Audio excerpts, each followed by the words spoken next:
उस सारे गज़वाए दुनिया करने की योजना। अमेरिका के अंदर इनके वो कट्टर मुल्ला चिल्लाते हैं कि हम राज करेंगे। इंग्लैंड में ये हो रहा है, वो चिल्लाते हैं, काफिर बताते हैं हम काफिरों पे राज करेंगे। यही ऑस्ट्रेलिया के मुल्ला भी कुछ चिल्लाए थे। हर देश में जाएंगे, मुझे रिफ्यूजी बना दो। आपने रिफ्यूजी मदद भी ले ली, सब कुछ ले लिया। जहाँ थोड़े ज्यादा इकट्ठे हुए, अब मेरी शरीयत लगा। तो मैंने कहा ये घेटू आपको जो है बहुत दर्द देंगे किसी समय। याजदी औरतों के साथ इन्होंने क्या नहीं किया। याजदियों के कत्लेआम किए, स्लेव बनाया, उनके नग्न करके पिंजड़े में बांध करके बेचा। तो भाई ऑस्ट्रेलिया में तो बीजेपी और संघ नहीं थे, वहां क्यों मारा? जर्मनी में तो नहीं थे, जर्मनी में ईसाइयों को क्यों मारा? जो हाल इन्होंने आज कर दिया है कि क्रिश्चियन लोग अपना जो त्योहार है क्रिसमस का, वो तो नहीं मना सकते। और इंग्लैंड में तो ये तक हाल हो गया, आप देखिए कि आप अपने देश का झंडा नहीं फहरा सकते। ये पड़ोसी है तो आगे आपका झंडा उतरवा देगा। कि फ्रांस, इंग्लैंड, जर्मनी, ऑस्ट्रेलिया, मैं यहां तक कि न्यूजीलैंड को भी मैं शामिल करूंगा। इन देशों की जो पुलिस है, ये उस पुलिस से ज्यादा मजबूत है। ये तो सेकुलरिस्ट है ना, और ये तो ह्यूमन राइटिस्ट है ना, और ये तो मल्टीकल्चरलिज्म वाले हैं ना। आपको पैलेस्टीन के लोगों को सपोर्ट करना था तो आप करते सपोर्ट, हमास को सपोर्ट क्यों करेंगे? बार बार मैं कहता हूं कि मानव अधिकार उनके लिए है जो मानव का सम्मान करते हैं। आधुनिक समय में इस्लामिस्ट आतंकवाद को जन्म जो है वो अमेरिका ने दी। तूने वहां पे अमेरिका के अंदर कितने ड्रग माफिया गिरफ्तार कर लिए, कितने डॉन गिरफ्तार कर लिए? अपने घर में तो देख क्या हो रहा है। ड्रग की सप्लाई वही तो मंगाते हैं ना, उनमें से कितने पकड़ दिए तुमने? वो लंदन की पुलिस, क्योंकि मेयर साहब सादिक खान है वहां पे पाकिस्तानी, तो लंदन की पुलिस इन जिहादियों और इनके ऊपर तो कोई डंडा नहीं चार्ज करती। इनकी आंखें तब नहीं खुली थी वहां जब वो पुराने चर्च खरीद करके वहां पे मस्जिद बना रहे थे। आज ये लोग कर रहे हैं उस जिहाद के आज 20 रूप है। उस जिहाद का मतलब खाली बम फेंकना या वो टावर गिराना या हवाई जहाज टकराना टावर से या बंदूक गोली से मारना नहीं है। नमस्कार, पांचजन्य में आपका बहुत बहुत स्वागत है।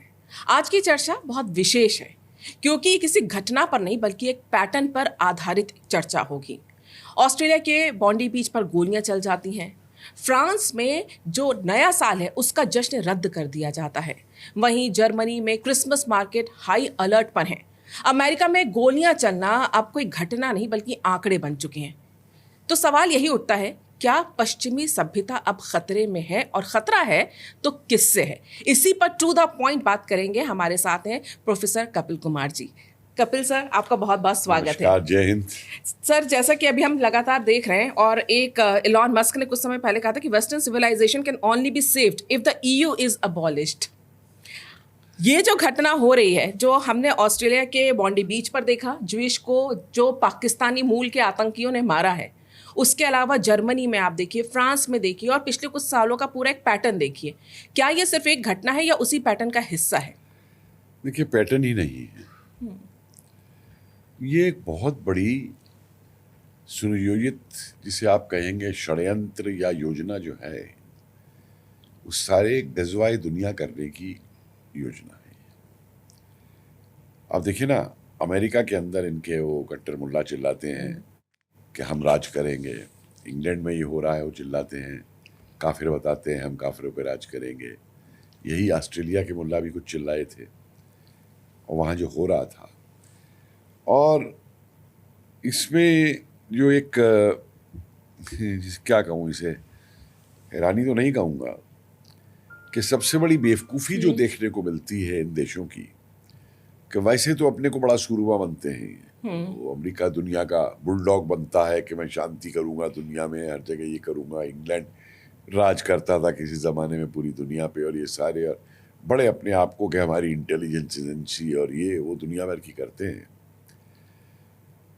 पढ़े लिखे भी बहुत है, दुनिया भर के इतिहास भी इन्होंने लिखे हैं, इतने मोटे मोटे वो वॉल्यूम्स हैं, कैम्ब्रिज हिस्ट्री के सारी, हर देश को लेकर के।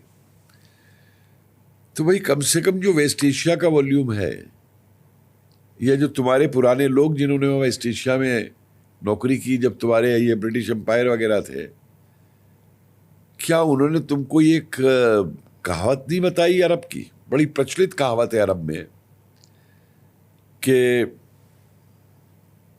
वहाँ वो रेतीले इलाके में तूफान आ गया रेत का, तो ऊँट का जो मालिक है वो अपने तंबू में था और ऊँट बाहर था। तो ऊँट ने तंबू के अंदर गर्दन डाली और मालिक से पूछा कि क्या मैं अपना सिर अंदर रख सकता हूँ इस तूफान में? मालिक ने रख लिया। थोड़ी देर बाद अपने आगे के पैर अंदर कर दिए, मैं रख सकता हूँ, रख। थोड़ी देर बाद अपना आधा बदन ले आया, रख सकता हूँ, रख ले, मैं रख ले भाई।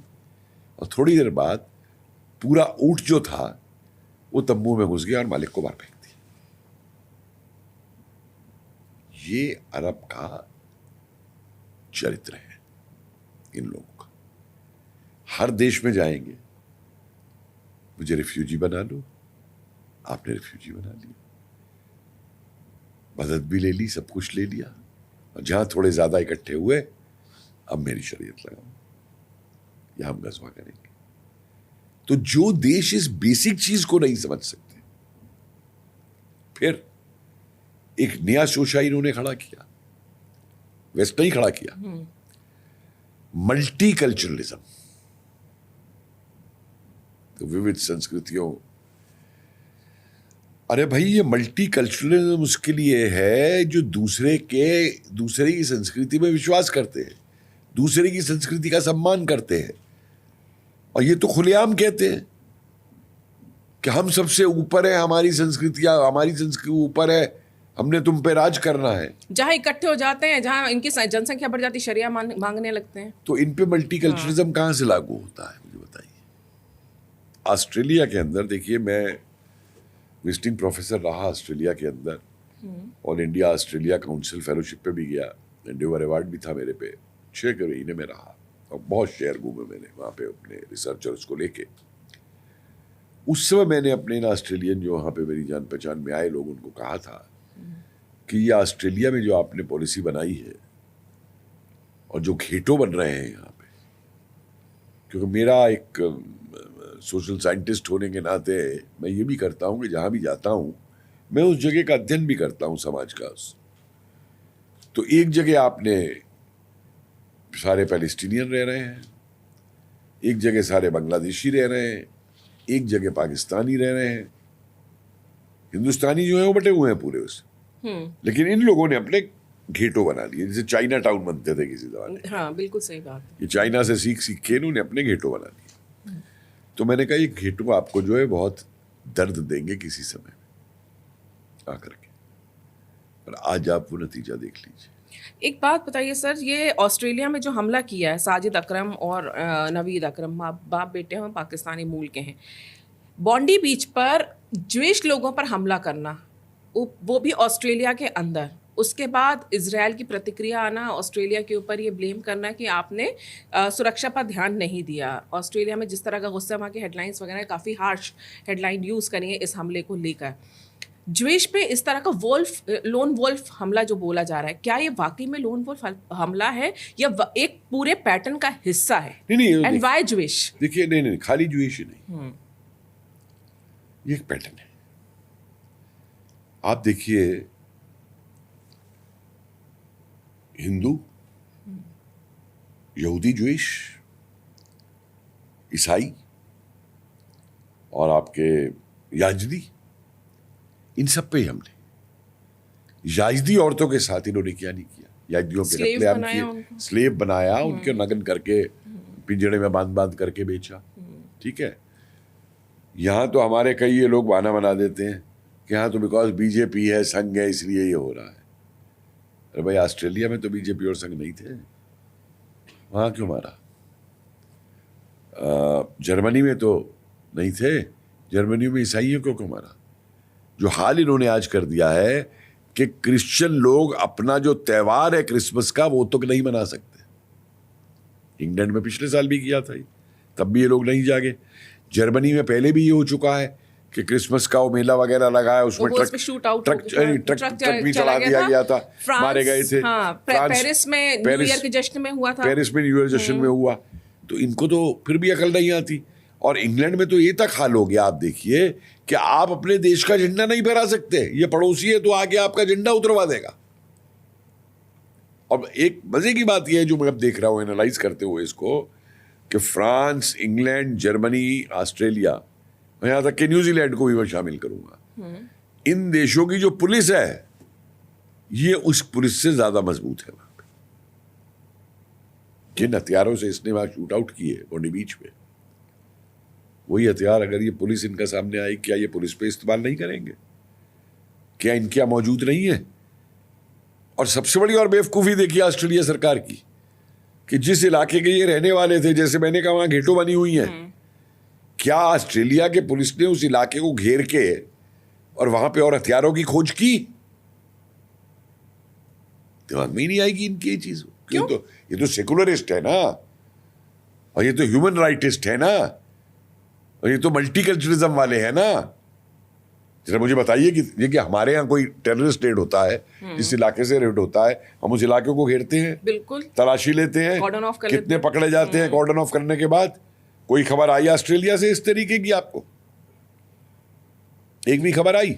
पर आप एक चीज़ देखिए कि ये जो सीधे सीधे हम वेस्टर्न कंट्रीज जितनी भी देखें पिछले कुछ सालों का निकाल लीजिए, फ्रांस में वो जो लाइब्रेरी पूरी जला दी थी, किस तरह से लंदन की, हम लगातार आपसे पहले भी अपन बात कर चुके हैं इस विषय पे कि गजवाए यूरोप जो चल रहा था, अब उसके बाद ये ऑस्ट्रेलिया में जो हमला हुआ है। भारत हमेशा से आतंकवाद का शिकार रहा है, हमने हमेशा देखा है। भारत के अंदर वो शत्रुबोध था, वो हमेशा आवाज़ उठाता था। ये बात अलग थी कि कमज़ोर था तो आवाज़ को दबा दिया जाता था।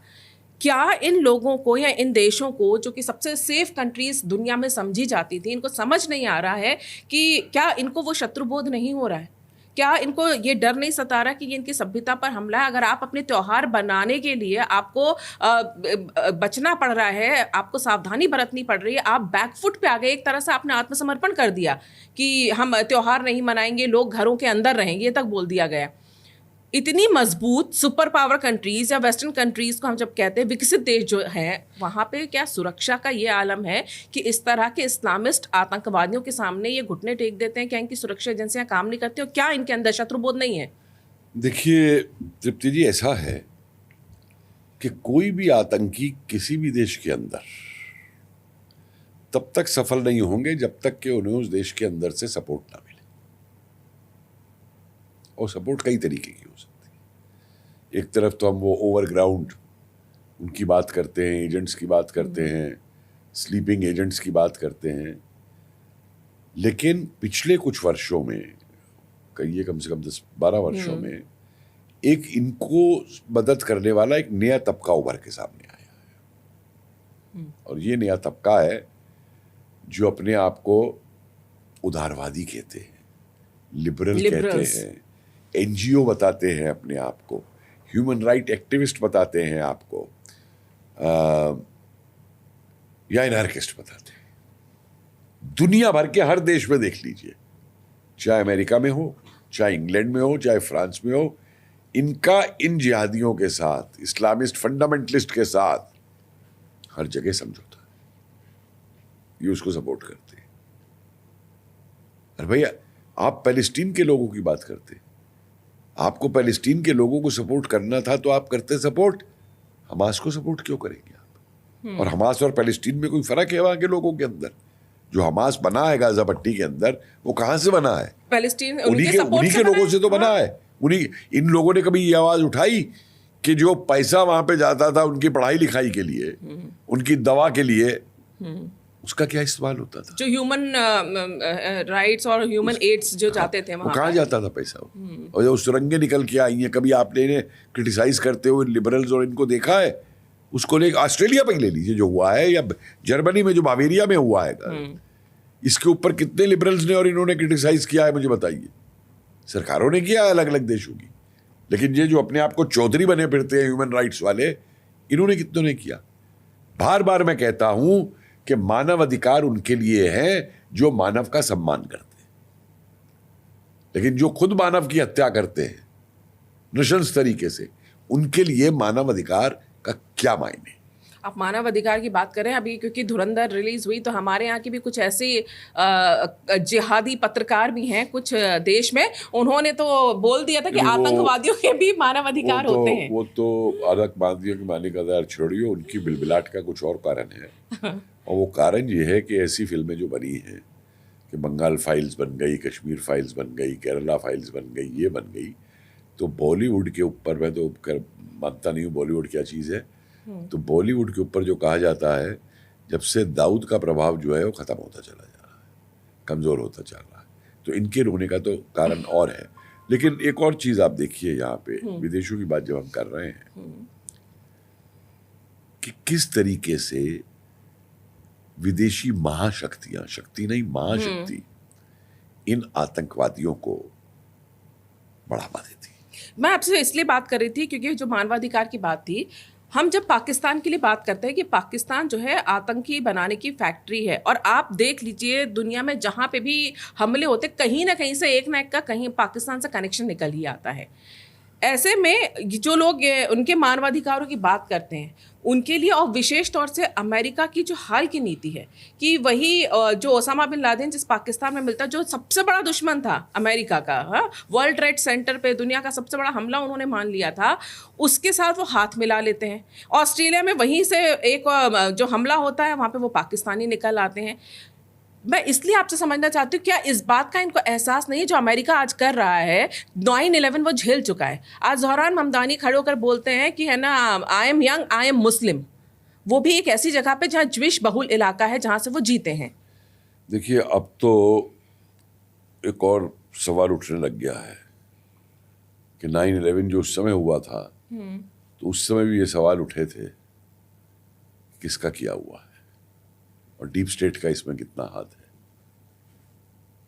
लगता है वो सवाल अब फिर पूछने का समय आ गया है। उसकी वजह, मैंने शायद पहले भी आपके एक कार्यक्रम में ये बात कही थी कि आधुनिक समय में इस्लामिस्ट आतंकवाद को जन्म जो है वो अमेरिका ने दिया।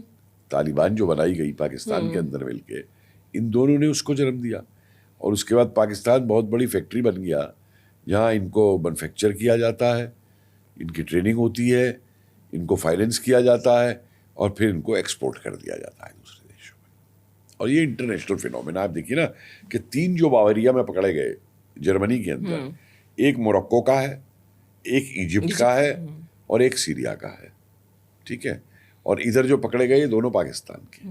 तो ये एक अंतर्राष्ट्रीय जो इनका संगठन है उसकी वो देता है। और मैं बार बार ये कहता हूं कि पाकिस्तान तो सिर्फ फैक्ट्री है बनाने की, और वो जो इनका आका है वो टर्की है। आका टर्की है, और पाकिस्तान जिसे वो कहेंगे ना ऑपरेशनल मैनेजर है, एग्जीक्यूशन करता है, एग्जीक्यूशन करता है कि ये करो इसको लेकर के। और आप ये देखिए जो आपने बात उठाई ओसामा बिन लादेन वाली, मतलब वो तो एक शर्मनाक बात है कि ओसामा बिन लादेन जिस देश में रहा हो, जिसने उनको पनाह दी हो, और अमेरिका का राष्ट्रपति जाके आज उसी देश को वो कर रहा है, चाय पे बुला रहा है, चाय क्या खाने वाने पे बुला रहा है। मैं तो उसमें हंस रहा था कि वो कह रहा है कि अच्छा भाई ओसामा बिन लादेन को भूल जाओ, अब थोड़ा ये हमास अपने यहाँ रख लो। पहुंच गए ना हमास, तो ट्रंप को गाजा पट्टी से हमास से मुक्ति मिलेगी, और इधर हमास वहां पहुंच जाएगा पाकिस्तान में, वो पहुंच ही गया है, तो वो हमारे लिए एक आवत खड़ी हो जाएगी। तो ट्रंप की तो बल्ले बल्ले है हर तरफ से पूरी की पूरी। और हमारे जो देश में बैठे हैं, जो पैलेस्टीन का झोला लेके घूमने वाले हैं, जब हमास पहुंच गया है पाको वाइट कश्मीर के अंदर, उस पर इनकी जबान से किसी की एक नहीं निकला शब्द कि हमास क्या कर रहा है इसके अंदर। तो ये तो अमेरिका जो है, इनकी एजेंसी सबको पैसा भी देती है, सब कुछ करती है।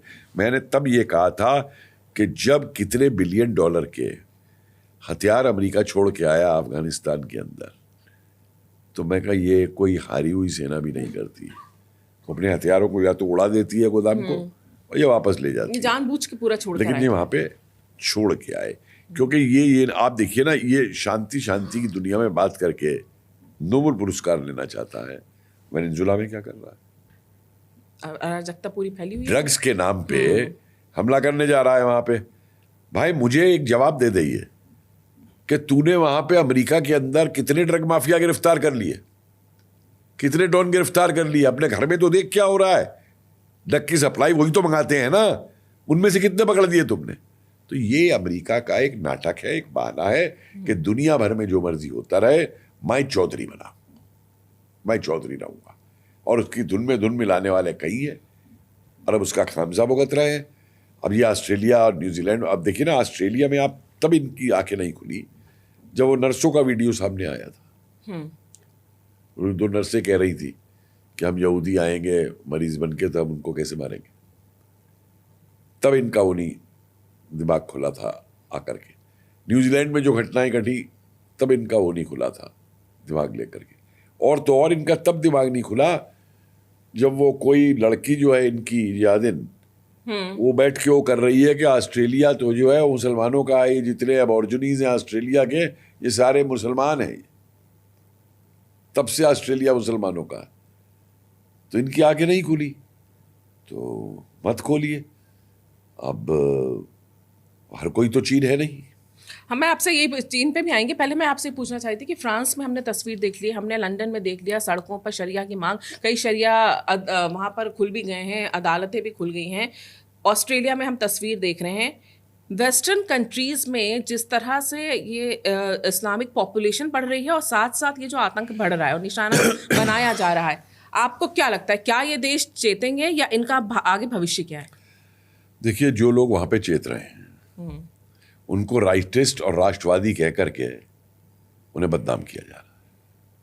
इंग्लैंड के अंदर भी ब्रिटिश पैट्रियट सोसाइटी बनी है, वहाँ बाकायदा इसका विरोध हो रहा है, प्रोटेस्ट हो रहे हैं।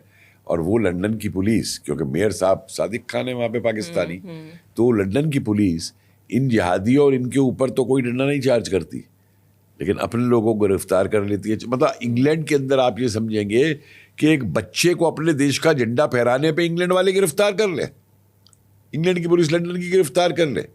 वही इससे बड़ा तमाशा हो सकता है कोई लेकर के जो है पूरा का पूरा। तो वहां की जनता को तो ये सब दिख रहा होगा ना, आपको लगता है इसीलिए शायद राष्ट्रवादी सरकारों की तरफ जनता का झुकाव है? ऐसा है कि जनता को दिख तो रहा है, लेकिन जनता करे क्या जब उनका राजा जो है वो लंदन के मेयर को बुला करके नाइट की, सर की उपाधि देता और किंग चार्ल्स कहता है कि इस्लामिक कल्चर का बहुत बड़ा योगदान है इंग्लैंड के बनने में, इंग्लैंड की संस्कृति में। तो जनता बेचारी अपनी तैसी करेगी। छोड़ रहे हैं जगहों को लोग। इनकी आंखें तब नहीं खुली थी वहां जब वो पुराने चर्च खरीद करके वहां पे मस्जिद बना रहे थे। और कितना बड़ा कॉन्ट्रडिक्शन है, एक तरफ कहते हैं कि कुरान कहती है कि जहां और इबादत हो चुकी वहां इबादत का नहीं बना सकते आप अपना, लेकिन उन पुराने चर्चों को खरीद के वो बना रहे हैं, जैसे हमारे यहाँ मंदिर तोड़ करके बनाते थे वो वहाँ पे बना रहे हैं, लेकिन इनकी आंखें नहीं खुली है। और मज़े की बात आप ये देखिए कि जितने भी साम्यवादी और ये इनको सपोर्ट कर रहे हैं, आंखें बंद हैं इन लोगों की इतिहास से। जिस जिस देश में ये आए हैं सबसे पहले साम्यवादी को मारा। पाकिस्तान में ही 4 कम्युनिस्ट पार्टी ऑफ इंडिया के लोग गए थे कम्युनिस्ट पार्टी ऑफ पाकिस्तान बनाने के लिए। वो इकबाल जी भी उसमें थे ना वो। अरे उसने पकड़ के लियाकत अली ने बंद करवा के फांसी की सजा दिलवा दी थी। फिर बड़ा बच के आए थे फिर। अरे नहीं, फिर ये सीपीआई वाले गए थे नेहरू के पास के चाचा बचा लो हमको, तो उनको वापस यहाँ लाओ। के.एम. अशरफ भी थे उसके अंदर जो पढ़ाते, ये लोग थे उसके अंदर। तो ये तो, और इराक वगैरह में सब जगह पे, ईरान में सबसे पहले लेफ्टिस्टों को ठोकते। लेकिन लेफ्टिस्टों को देखिए, वो तो सेकुलर आदमी है, लेकिन उनका सेकुलरिज्म जो है इस्लाम को पूरा सपोर्ट करेगा। भविष्य क्या है इन देशों का अब? मेरे हिसाब से बहुत देरी हो चुकी है, और 2 ही तरीके हैं कि या तो वहां पे इन लोगों को लोग सख्ती से डील करें, और सख्ती से डील करने की जगह जो हाल आप देख रहे हो, कीर स्टारमर तो कह रहा है कि मैं 10 लाख और लाऊंगा माइग्रेंट। ये वही कीर स्टारमर ग्रूमिंग गैंग का। और वहाँ का एमपी जो है, कुछ एमपी कह रहे हैं कि मुजफ्फराबाद से वो पाक ऑक्युपाइड कश्मीर में सीधी हवाई सेवा होनी चाहिए और वहाँ से और लोगों को यहाँ लाना चाहिए। और जो देश अपनी 13,000 बच्चियों का जिसने रेप किया हो पाकिस्तानी, वहाँ पे रेपिस्ट गैंग्स ने, और रेपिस्ट गैंग को ग्रूमिंग गैंग की बता दे ग्रूम कर रहे हैं, तो उस देश का भविष्य क्या है आपके सामने? एक चीज बताइए सर, हम सब जगह सुन लेते हैं, यहाँ पे हमने इतने देशों की बात कर ली, पश्चिमी देशों की।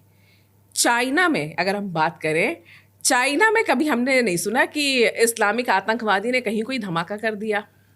उइगर मुसलमानों के बारे में ज़रूर हम सुनते हैं कि उनकी हालत बहुत बुरी कर रखी है, और एक भी उम्मा नहीं बोलता, कोई ना सऊदी देश बोलता है, इन 57 देशों में से किसी की आवाज़ नहीं निकलती कि चाइना से पूछ ले कि उइगर है कहाँ। देखिए, चीन के लोग जो हैं, चीन के जो थिंकर्स हैं, वो अपने देश के हिसाब से सोचते हैं। चीन की जो क्रांति भी हुई थी वो भी उसने को रूस से हटा के वो श्रमिक नहीं, वहाँ की किसान क्रांति थी। और जिस तरीके से चीन ने अपने को बड़ा किया है उसके पीछे एक लंबा इतिहास है, क्योंकि जिस प्रकार का शोषण इन लोगों ने चीन का किया था पाश्चात्य शक्तियों ने, और उसके बाद चीन की दुनिया भर में नजर रहती है, दुनिया भर में उसका व्यवहार है, दुनिया भर के देशों का आज वो साहूकार है, दुनिया भर के देशों को लोन देता है।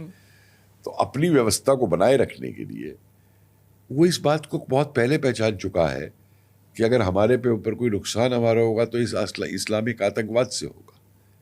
तो इसलिए उसको अपने से दूर ही नहीं रखता। उसने उन इलाकों में जहां जहां ये उम्मीद थी कि ये अपने पैर बना सकते थे और बनाने की कोशिश की जा रही थी, उल्गार वाले उन इलाकों में, उसने वहां उल्गार की ऐसी तैसी कर दी, उठा के इनकी सबकी ऐसी तैसी कर दी। अब आप वहां पे वो 1 इंच उठा हुआ पजामा पहन के नहीं घूम सकते, आप दाढ़ी नहीं रख सकते। इनकी वहां मस्जिदें जो हैं, टॉयलेट बना दी गई हैं, वो बाहर बना दिए गए, वो बना दिए गए, समझे। और मजे की बात आप देखिए, चीन की अपने देश से बाहर वो हिजबुल्लाह को भी सपोर्ट करता है, हमास को भी सपोर्ट करता है। लगे रहो मुन्ना भाई, बाहर जो मर्जी करते रहो, मेरे अंदर आने की जरूरत नहीं। ये है चीन की नीति। चीन से सीखना चाहिए दूसरे देशों। अमेरिका का CIA इतना पावरफुल है, जब चीन इस तरह की स्ट्रेटेजी अपनाता है, क्या उनको नहीं समझ में आता कि एक बार उनके यहाँ इस तरह का हमला हो चुका है और इस इस्लामिक आतंकवाद को वो भुगत चुके हैं, तो इस तरह की कोई स्ट्रेटेजी उन्हें बनानी चाहिए? देखिए, 2 बातें जी। पहली बात, एक बात की मैं इन लोगों की तारीफ करूंगा कि 9/11 के बाद में इन्होंने वैसा कोई बड़ा हमला अमेरिका में किया नहीं है, नहीं होने भी नहीं दिया, या किया नहीं, जो भी आप कहने, या हिम्मत नहीं हुई करने की, या जो भी है। तो उसमें अमेरिका की जो एजेंसियां हैं उनकी तारीफ करनी होगी। लेकिन इसके साथ साथ ये नहीं समझ पा रही हैं अमेरिका की एजेंसियां, पता नहीं इनके यहाँ थिंक टैंक नहीं है या एनालिसिस करने वाले नहीं है, कि जो जिहाद ये लोग कर रहे हैं उस जिहाद के आज 20 रूप हैं। उस जिहाद का मतलब खाली बम फेंकना या वो टावर गिराना या हवाई जहाज टकराना टावर से या बंदूक गोली से मारना नहीं है। पॉपुलेशन जिहाद नाम की भी कोई चीज़ है, मेडिकल जिहाद भी हो रही है, एजुकेशनल एकेडमिक जिहाद भी हो रही है, और उसमें वो सफल होते जा रहे हैं। आप देखिए ना, मिशिगन के अंदर एक पूरी टाउनशिप खाली इस्लामिक बन गई है। हाँ जी, वो अभी खबर और आई कोई जा ही नहीं सकता वहां पे पूरा लेकर के, पूरा का पूरा।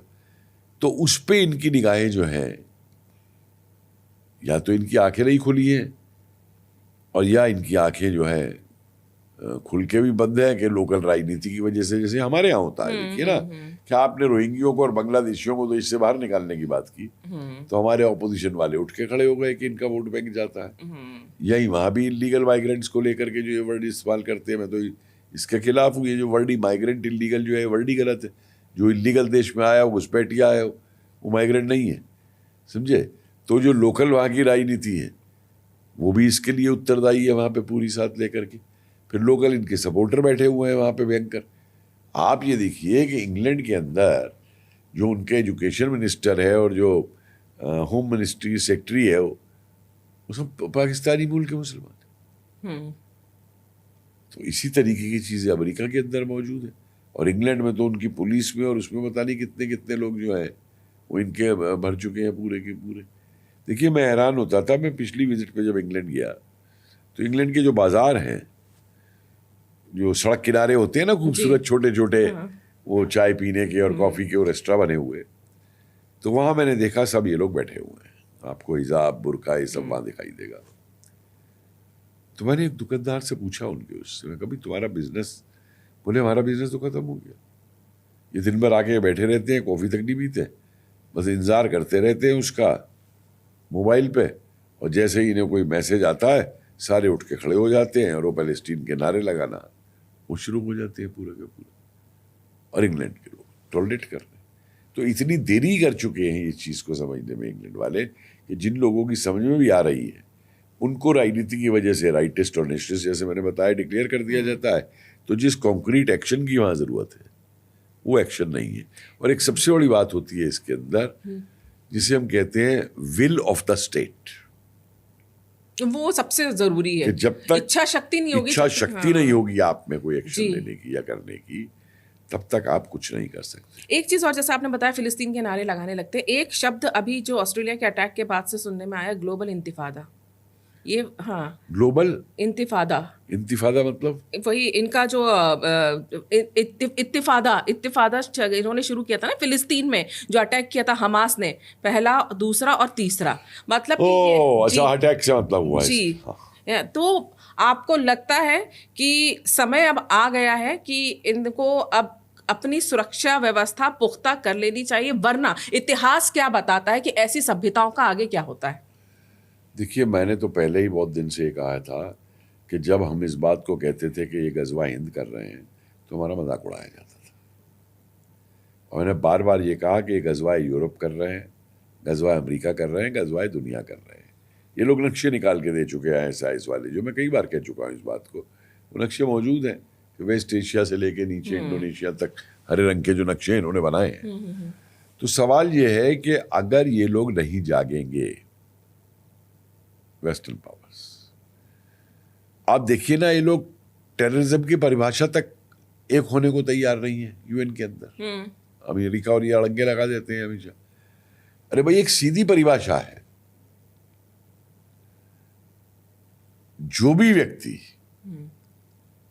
आतंकी घटना करता है धर्म का नाम लेकर के, अपने नारे लगा के, तो उस धर्म का टेररिस्ट है। अगर वो अपने धर्म का नहीं है, जो ये कह देते हैं ना कि साहब धर्म का, आतंकवाद का कोई धर्म नहीं होता, तो अगर आतंकी का धर्म नहीं था और वो अपने धर्म के नाम पे वो नहीं कर रहा है, तो नारे क्यों लगाता है वो धर्म के उस एक्ट को करने से पहले, सबसे पहले लेकर के? तो आप मानिए कि आतंकी क्या है, आप इसी में डिबेट करते रहेंगे कि आतंकी क्या है। वो तो बात सही है, क्योंकि आप हाँ, धर्म में मजहब ही रहता, आतंक का तो हमने देखा है, धर्म तो हमारा सनातन धर्म ही है। इतिहास में अगर हम देखें झांक कर, ऐसी सभ्यताओं का क्या हुआ है जो अपनी जो संस्कृति को लेकर अलर्ट नहीं रही है? कुछ ऐसे आपको लगता है कि वैसा कुछ हाल पश्चिम देशों का होने वाला है? होने वाला क्या है, हो ही रहा है, चल रहा है। अरे, जिस देश का प्रेसिडेंट किंग जो है इंग्लैंड का, वो मिलके, और जब वो ये स्टेटमेंट देता है, आंखें बंद कर लेता है अपनी बच्चियों के, और छोटा मोटा नहीं, एक दो नहीं, 13,000 बच्चियों के, और जिस देश के अंदर कोर्ट ये निर्णय दे रहा हो कि जब वो बलात्कारी पकड़ा जाता है तो मालूम है वो कोर्ट में क्या आर्गुमेंट देता है कि साहब मेरे धर्म में तो, मैंने तो धार्मिक पढ़ाई की है, मुझको तो ये नहीं किसी ने बताया कि ये जो है कोई वो अपराध होता है, और तो कोर्ट उस दलील को मान लेता है। वकील ये दलील दिलवा रहे हैं वहां पे। मतलब जैसे वो, मुझे हंसी आ रही है कि एक वो मजाक होता था कि वो वकील ने मुवक्किल से कहा, जज जो भी सवाल पूछे या दूसरा वकील जो भी सवाल पूछे तो हंसता रहियो, तो हम तुझे पागल डिक्लेयर कर देंगे, तो तेरा बच जाएगी सजा। तो उसे पागल डिक्लेयर कर दिया, और जब वो बाहर आकर के उस वकील ने उससे कहा पैसे दे भाई मुझे, तू मेरे, मैंने तुझे छुड़ा दिया, तो वही उसने हंसना शुरू कर दिया वकील के आगे। दिक्कत यही है कि ये लॉ ऑफ लैंड नहीं मानते हैं, इनके लिए एक किताब ही है, वो उसी को लेकर चलते हैं और उसी का लॉ जहां जाकर बसते हैं वहां उसको लागू करने की कोशिश करते हैं। अंत में बस एक आखिरी सवाल कि भारत जो लगातार इस तरह के आतंकवाद का दशकों से शिकार रहा है, आज अगर हम देखें जो परिस्थितियां तेज़ी से बदली हैं, अभी दिल्ली में एक जो हमला हुआ वो भी इसीलिए हुआ कि उनकी प्लानिंग फेल हो गई थी, अगर देखा जाए तो। क्या लगता है आपको कि भारत ने सबक ले लिया है, और क्या भविष्य में भारत इस चीज़ से बच पाएगा जो इस्लामिक आतंकवाद का लगातार वो शिकार रहा है? देखिए, सबक तो भारत ने बहुत लिया है। मत भूलिए कि भारत का भौगोलिक क्षेत्र कितना है, भारत की आबादी कितनी है। उस आबादी में बहुत सारे कुछ ऐसे भी मौजूद हैं जो पाकिस्तान की डिमांड करते थे और फिर यहीं रुक गए थे। तो इसके लिए बहुत अच्छे कदम एजेंसीज उठा रही हैं। मेरा अपनी एजेंसीज पे पूरा विश्वास है, भारत की एजेंसीज पे, लेकिन कुछ और कदम उठाने की बहुत सख्त ज़रूरत है। जैसे उदाहरण के लिए, लगभग 2 लाख पाकिस्तानी भारत में 1954 के बाद में वीज़ा लेके आए थे और यहाँ गायब हो गए, नहीं पकड़े गए, नहीं देखे गए। तो हो सकता है उनमें से कई तो मर गए हों, लेकिन ये प्रोसेस चलता रहा है। और अब जो ऑस्ट्रेलिया में हुआ कि कैसे बाप बेटे दोनों आतंकी निकले, तो इसलिए स्लीपिंग एजेंट जो है कब उठ के खड़े हो जाएं, तो उसके लिए उन फाइलों को हमारी सरकार को दोबारा खोलना चाहिए। एक दोबारा एक जिसे ड्राइव कहेंगे ना, आपको ये करनी चाहिए। प्रपोजिशन खड़ा हो जाएगा। ये क्या हो रहा है? अल्पसंख्यकों के ऊपर, अल्पसंख्यकों के हाँ। ऊपर अत्याचार हो रहा है। हाँ। वो तो किसी पे अत्याचार करते नहीं है, सिर्फ उन्हीं पे अत्याचार होता है, वही विक्टिम होते हैं पूरी दुनिया के अंदर, और कोई विक्टिम ही नहीं होता है, समझे। लेकिन अगर हमें अपने को बचाना है तो इस तरीके के मैं ये इसको गलतफहमी में ना लिया जाए कि मैं सारे मुसलमानों के खिलाफ बात कर रहा हूँ। मैं सिर्फ उनके खिलाफ बात कर रहा हूँ जो पाक परस्ती करते हैं, स्लीपिंग सेल के तौर पे यहाँ पर या मौजूद है, या जो नहीं, जो स्लीपिंग सेल वाला होगा वो तो पाकिस्तान को बहुत गाली निकाल रहा होगा, हाँ, ताकि ईमानदारी वो वैलिडेशन चाहिए कि होगा अपना ना। वैलिडेशन में। और दूसरी चीज, ये दरिया दिली भारत को बंद करनी होगी। जैसे एक को बिठा ली ना पाकिस्तानी लड़की, वो 3 बच्चों के साथ जो आई थी, अच्छा, सीमा हैदर, समझे, ये चीजें भारत को बंद करनी होगी। कौन कब किस समय उठ के कहां खड़ा हो जाए, ये चीज नहीं चलेगी। निश्चित तौर पे भारत थोड़ा सा और इस मामले में भारत को जी। जो अपने आंतरिक दुश्मन है, भाई आप देखिए ना, कई हिंदू भी तो हैं जो जासूसी करते पकड़े गए हैं। वो हरियाणा में जो पकड़ी गई मल्होत्रा, क्या नाम है उसका, वो यूट्यूबर जो थी, आप देखिए ना आपके सामने, ज्योति मल्होत्रा। तो अपने लोगों पे, और इसके साथ देखिए केवल सरकार का ही काम नहीं है, आसपास सभी को जागरूक होना पड़ेगा। ये अभिभावकों का भी काम है कि देखिए अपने बच्चे किस दिशा में जा रहे हैं। या आपकी जो मोहल्ले की सोसाइटी होती है, वेलफेयर एसोसिएशन जिसे आप बोलते हैं, ये उनका भी काम है कि भाई क्यों नहीं एक मोहल्ले में अगर कोई किराए पे रह रहा है तो मालिक मकान ने उसका वो पुलिस वेरिफिकेशन कराया या नहीं कराया, ये सोसाइटी क्यों नहीं पूछती है जा करके, सिर्फ चंदा लेना ही जानती है उनसे सोसाइटी चलाने को। मैं एशियड विलेज में था, प्रेसिडेंट रहा मैं 2 बार, मैंने कभी ये चीजें नहीं होने दी वहां पे। मैंने रात को 12 बजे तक पुलिस को बुला करके, जो ये बांग्लादेशी वहां घुस जाते थे, रात को सोने आ जाते थे गैराज के अंदर, मैं निकाला है उनको बाहर वहां से लेकर के। तो आप हर किसी को जागरूक होने की जरूरत है, मुझे भी जागरूक होने की जरूरत है। केवल सरकार के जिम्मे इस काम, जैसे ऑपोजिशन करता है कि ये काम तो सरकार का है। अरे वो गजवाए बंगाल, गजवाए बिहार चिल्ला रहे थे बांग्लादेश के मौलवी, और ये ऑपोजिशन वाले जो बनते हैं अपने आप को बड़े बिहार के नेता और यूपी के नेता, इनके मुंह से कुछ निकला, ये काम तो सरकार का है। अरे तो सरकार का काम है, SIR करवा रही है ना सरकार। तो सरकार जब SIR करवा रही तो उसमें भी आपको दिक्कत आ रही है। कुल मिला के ये है कि भारत ने जो सबक सीखा है, और शायद SIR जो करवाई जा रही है, ये इसी का एक नतीजा भी है और इसी की तरफ एक बढ़ता हुआ कदम भी है। एक चीज और बता दूं आपको, वो दिन अब दूर नहीं है जो इन आतंकियों से लड़ने के लिए ना, ये विदेशी लोग जो है ना, ये यूरोप वाले और ये ऑस्ट्रेलिया वाले, भारत की मदद मांगेंगे। ये भारत से एक्सपर्ट मांगेंगे कि हमें अपने पुलिस अफसर और हमें अपनी इंटेलिजेंस एजेंसी, हमें वैसे भी दशकों का अनुभव भी है ना उनके साथ जूझने का, वो मांगेंगे इस चीज को। आपने ये पूरी चर्चा की, हमें लगता है सारे दर्शकों को भी समझ में आया होगा कि इस समय जो पश्चिमी देश हैं वो शायद समझ नहीं रहे या समझ के अनजान बन रहे हैं कि वो किस संकट की तरफ जा रहे हैं। एक सभ्यता जो उनकी है उसके ऊपर ये संकट है, और समय रहते अगर वो चेत गए और खतरे को समझ गए तो हो सकता है कुछ चीजें बच जाएं, वरना तो कपिल सर बोल ही रहे कि भारत से मांगेंगे। नहीं, अभी आपको मालूम नहीं जी कि परसों ऑस्ट्रेलिया में हुआ, कल जर्मनी में हुआ, आज रात या कल सवेरे कहाँ हो जाए। जो आपने वो क्या बात कही, वो ग्लोबल इंतफादा, वो कल और कहाँ हो जाए। चलिए, बहुत बहुत धन्यवाद कपिल सर, आप आए, आपने समय निकाला। अगर आपको ये चर्चा पसंद आई है तो हमारे इस वीडियो को लाइक करें, शेयर करें और चैनल को सब्सक्राइब जरूर करें। नमस्कार।